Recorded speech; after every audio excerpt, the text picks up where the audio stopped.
यहाँहरु सम्पूर्णमा नमस्कार अनि हार्दिक स्वागत छ। म उमेश नेउपाने। हामी कसैका पनि गुलामी होइनौं, हामी कसैका दास पनि होइनौं। सबैभन्दा माथि हाम्रो सुन्दर नेपाललाई राख्छौं हामी। नेपाल हाम्रो गर्वको प्रतीक हो, जसलाई हामी सधैँ सर्वोच्च स्थानमा राख्छौं।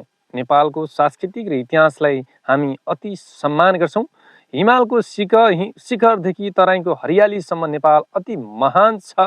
नेपालको विविधता र एकताको सम्मान हामी सधैँ गर्छौं र विश्वले पनि गर्छ। हाम्रो मन र आत्मा नेपालमा जोडिएको छ, हामी यसलाई सधैँ माथि राख्दछौं।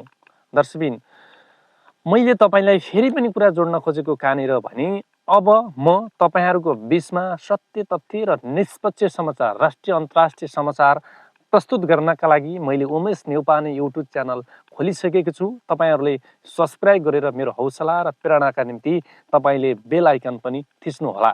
बाँकी तपाईहरुसँग हामी निरन्तर जोडिएर काम गर्न खोजिरहेका छौं। हस्त धन्यवाद।